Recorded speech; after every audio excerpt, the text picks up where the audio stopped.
Batsman! It's almost! He's done it again! Unbelievable! Oh, straight into the roof of the net. Nice one. Straight down the middle. So a good performance from both teams here today. Hi, you're watching Firstpost. I'm Rupha Ramani. Let's get started.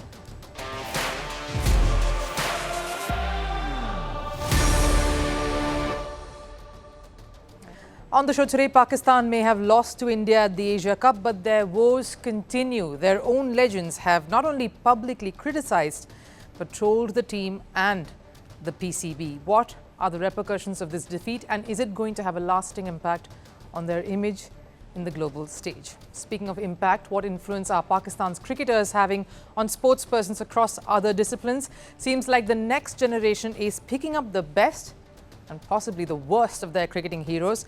The under-17 football team mocked India during an international fixture and ended up losing. There is some respite from Pakistan on the show. We look at Botswana's contribution to the sporting world. The country celebrated their first 4x400 meter relay gold at the Athletics Championship. How are champions coming out of country that is struggling with poverty, unemployment and other issues? Wait to know more, but first a look at the headlines on Sports 360. Starting with cricket, Indian batter Rishabh Pant is set to miss the home test series against West Indies. The two sides will play 2 matches starting 2nd of October. Pant suffered a fractured left foot against England earlier this year. He missed the final test of the Anderson Tendulkar Trophy. Reports say batter Shreyas Iyer quit India A captaincy hours before the match against Australia A. Dhruv Jurel stepped in as captain for the Lucknow Test. Shreyas returned to Mumbai and cited personal reasons for his absence. Iyer captained India A in the first match and the match ended in a draw. Moving to football, Serie A defending champions Napoli continue their dream run. Napoli beat Pisa 3-2 to remain unbeaten in 4 matches. Lorenzo Luca scored the decisive goal of the game. With 12 points, they sit on top of the points table. And in Formula One, former Red Bull boss Christian Horner has officially left the team. He agreed to a huge payout, reportedly worth over $100 million. He was sacked in July after 19 years being in charge. Horner was accused of misconduct by a female employee last year. Red Bull even failed to defend their constructors' title in 2024. Horner can return to Formula One as early as next year now.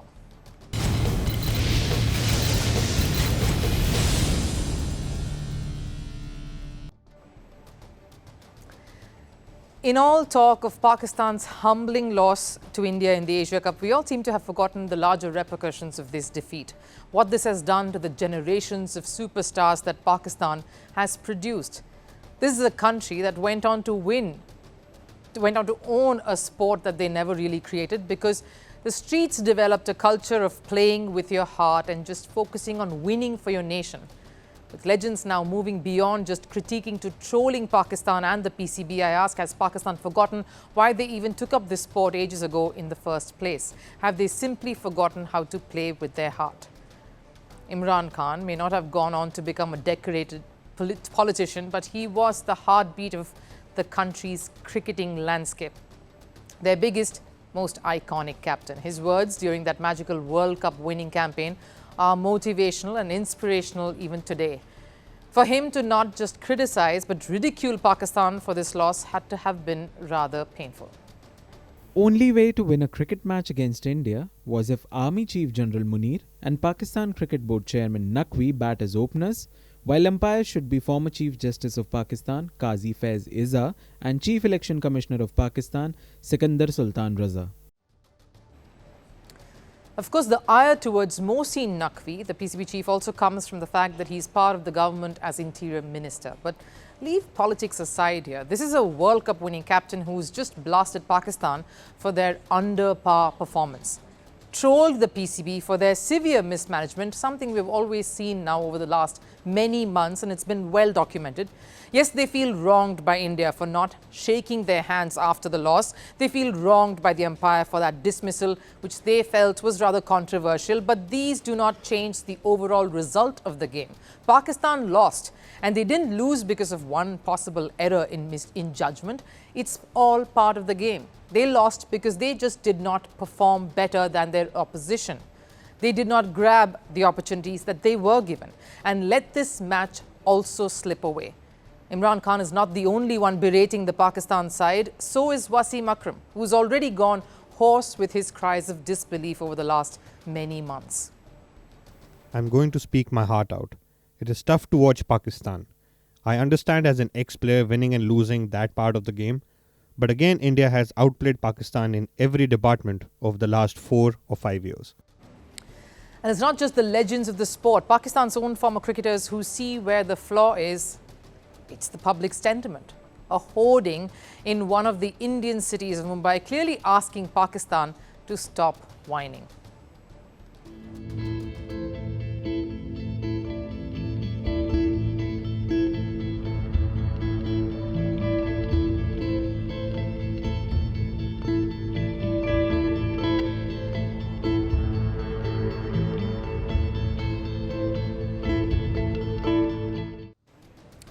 That's the public sentiment. Stop whining and start winning. Nothing shuts up critics and angry fans, though, than a W against your team. Pakistan have not managed to do that against India for a while now.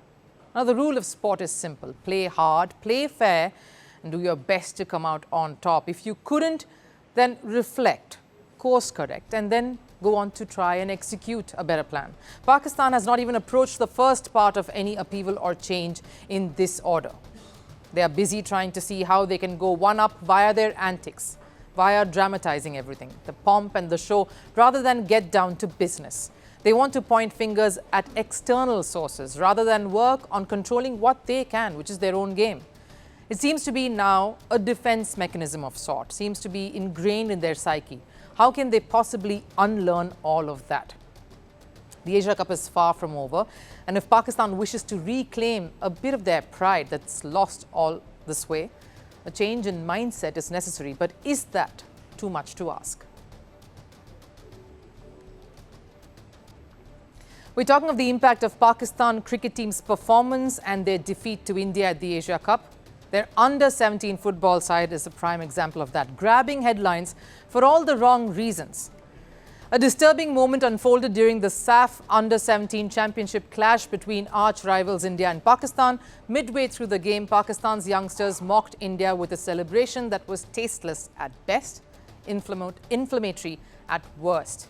But as fate would have it, that very celebration backfired because when the whistle blew, Pakistan had lost again.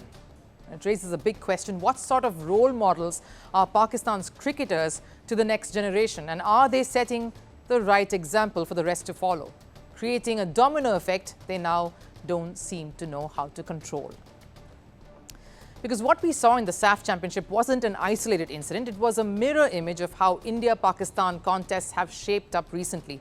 Every time the two countries meet, irrespective of the sport, a pattern emerges. Geopolitical tensions fuel the fire.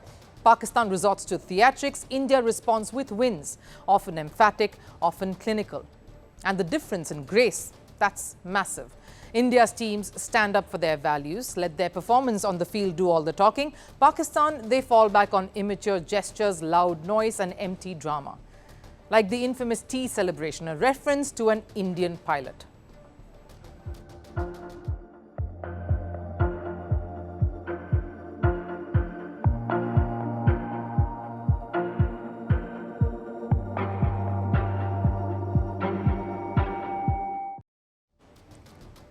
Yes, ties have been impacted post-Pahalgam. Yes, emotions are raw, but do you see Indian athletes mocking tragedies or making crass political references on a sporting field? It's only been Pakistan, and football isn't the only stage where this is playing out. Earlier this year, at the Asia Oceania Junior Davis Cup, a Pakistani junior tennis player's aggressive gesture against India went viral.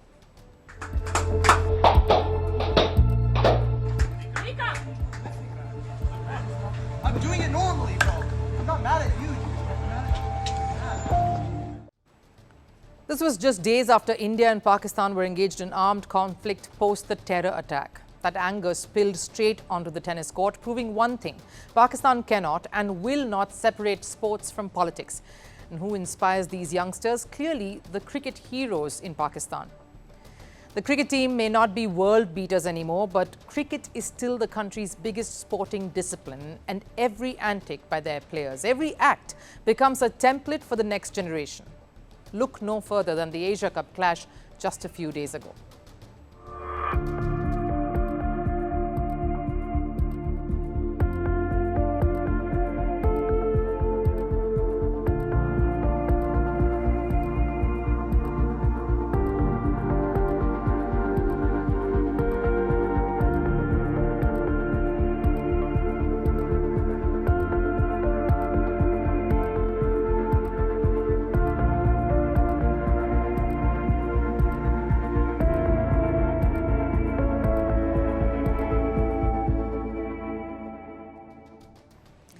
Machine gun celebrations, mocking fans with 6-0 taunts, alluding to their military operations. It's all fanning fire instead of focusing on the game. If your national heroes behave this way, is it any surprise that kids will only copy? And it doesn't stop at the current generation. Even Pakistan's legends have never drawn a line between politics and sport. Shahid Afridi, dressed in army fatigues, mixing political propaganda with cricket. His tweets, the dramatic display, all designed only to provoke. Mohammad Yusuf openly calling the Indian captain a pig on national television. These are the role models young Pakistanis grew up watching and listening to. So what do they do when it's their turn? They imitate, they mimic, they repeat the same things that are being said and done. And that's where the contrast with India couldn't be starker. Indian athletes, from cricket to football to tennis, athletics, have dealt with the same tensions, the same political climate. But their answer has always been simple: win on the field, show dignity off it. For Pakistan, though, it's been the opposite. When skill fails, they turn to antics. When results don't come, they rely on noise. And when they lose, they hide behind excuses. The SAFF Under-17 controversy was not just about a football celebration. It reflected the mindset of a sporting culture that is rotting from top down. Until Pakistan learns humility, discipline and respect, every sport, every tournament will end the same way. Botswana has done the unthinkable. They scripted history when their men's 4x400-meter relay team stormed to gold at the World Athletics Championships. They became the first African nation ever to win gold in this discipline. The victory sent shockwaves across the sporting world, and celebrations back home hit fever pitch. So much so that the president himself declared national public holiday. Imagine that. But this win wasn't just about glory on the track. It's a story of redemption, it's about resilience, and it's about a continent's unrelenting hunger to succeed. For decades now, Africa has been the heartbeat of global athletics. Raw hunger aside, the natural talent alone in the continent is unmatched. But the truth is, the success stories have remained limited to specific events. You see Kenya, dominant in middle and long-distance track events. Ethiopia, a powerhouse in 5,000, 10,000 meters and marathons. Uganda, Joshua Cheptegei has put the nation on the global map. But apart from these few brilliant narratives, Africa has struggled to break new ground. And for a continent this massive, with over 1.5 billion people, the lack of wider dominance is a little tough to comprehend. That's why Botswana's relay triumph wasn't just celebrated, it was hailed as historic for all of Africa. I'll be sure to tell everyone, Botswana's natural diamonds are not just in the ground, they are our world champion athletes. That's a powerful statement and a clever metaphor, because diamonds are at the very core of Botswana's story. The country is among the top diamond producers in the world. But here's the catch: those very diamonds are both a boon and a curse. More than 70% of Botswana's exports depend on this single resource. And when global demand drops, so does Botswana's economy. This overdependence has left the country vulnerable. And beyond economics, the special challenges are massive. The fifth highest Gini coefficient globally, meaning extreme inequality. 17.2% of the population is multidimensionally poor. 23.6% unemployment rate, especially severe among the youth. Highest adult HIV prevalence rate in the world. Nearly 1 in 5 adults live with HIV. The numbers don't just tell a story of poverty, they scream of disparity. A country where the wealth of diamonds sits in sharp contrast with the struggle of everyday citizens. And yet, this is what makes Botswana's sporting triumphs that much more special because they are not born from privilege, but from persistence. The same spirit that fights drought, poverty and unemployment every single day is pushing boundaries on the racetrack. Before this relay win, Botswana had already shown glimpses of what they can possibly do. At the Paris Olympics last year, it was Letsley Tebogo who shocked the world, winning the nation's first ever Olympic gold in the 200 meters event. Tebogo is just 22 years old and is already being compared to legends like Usain Bolt. Now add this 4x400 meter relay gold to that and suddenly Botswana is no longer a minnow. They're a nation to watch out for in the athletic sphere at least.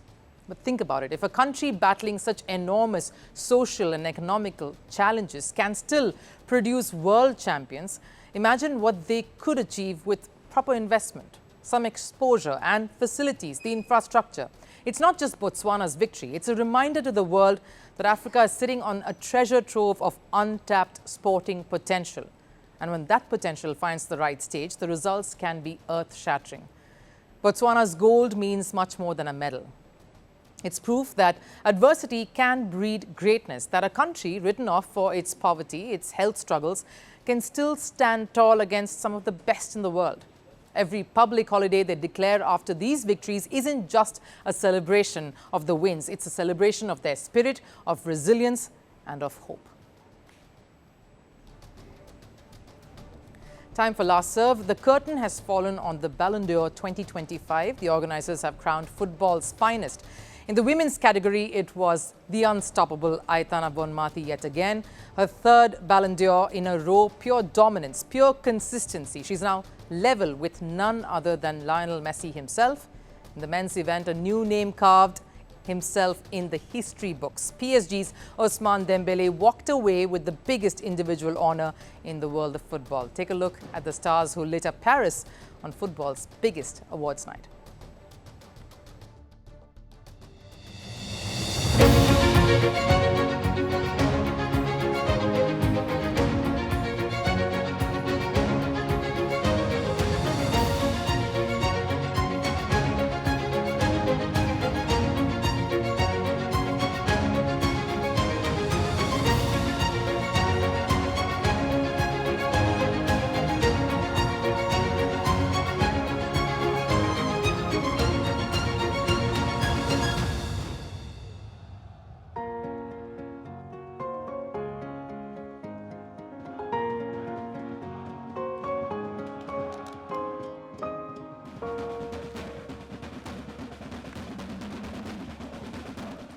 That wraps it up here on First Sports. I'll of course see you again tomorrow. Till then, do take care.